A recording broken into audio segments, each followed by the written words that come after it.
Hello, ladies and gentlemen, and thank you very much for SECU, one of the Spanish members of BEUC, the European Consumer Organization, to have invited me for this important event. And I hope to be able to very shortly contribute with the consumer perspective from the European side to this debate. For climate policies to succeed, and we need to succeed if we want our civilization to survive, it is key to realize that it's the people that need to make it happen.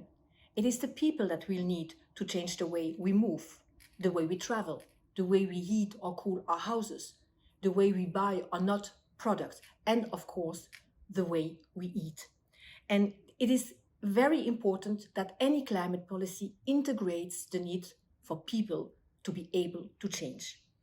And when it comes to eating habits and food habits, we need to eat less meat. It doesn't mean that we need to all become vegetarians, but we need to reduce our meat consumption. We need to less rely on intensive agriculture. We need to opt for healthier food. There is too much food high in fat, high in sugar, high in salt that is being consumed by the European population, and that is bad for your health, but also bad for the environment. We need, of course, to waste less food. The good news is that if you really manage to develop a policy to go for more sustainable food lifestyles, this is not only good for the environment, but it's also good for the health of people, because healthier lifestyles means people who are less often sick or have not those long-lasting chronic diseases like diabetes or cardiovascular diseases. The second good news is consumers are ready to change their food habits. A majority of consumers, according to our surveys, are ready, are willing to change their lifestyles. However, and that's the bad news, they face hurdles.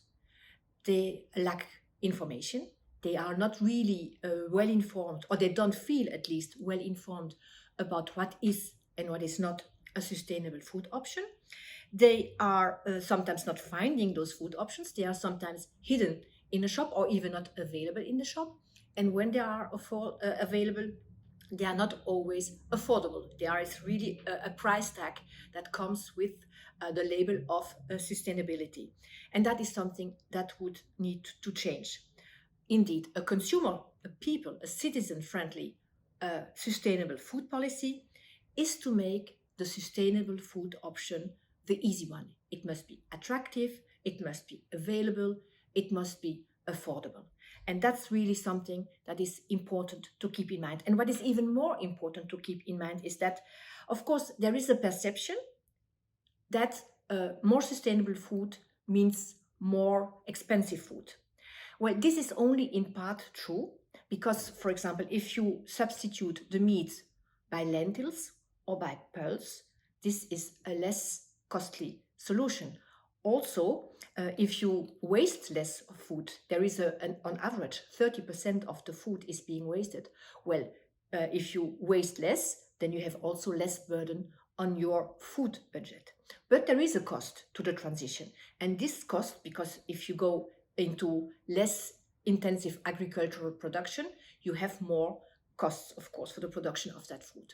And what is very important is to take a long-term approach where, in fact, the savings that are going to be brought by more sustainable lifestyles, because you have, in the long term, less disaster management and also more public health because people are are healthier and so not so often ill, those savings on the public budget should be returned to the people who have made the effort of eating more sustainably, because it is key that the food transition also is a just transition.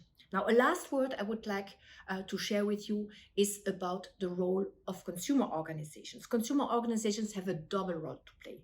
First of all, they reach out to consumers. They can inform consumers, they can support consumers in transiting towards more sustainable lifestyles. And they are already very often doing that by providing tips, by publishing articles on their websites or in their magazines. And they have a second role to play towards policymakers. They need, on the one hand, they are the watchdogs They know what's going on in the market, and they can bring, for example, greenwashing incidents to the authorities.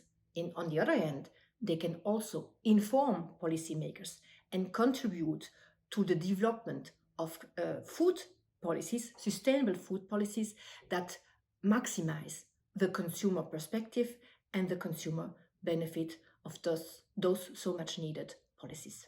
Thanks a lot and have a good event.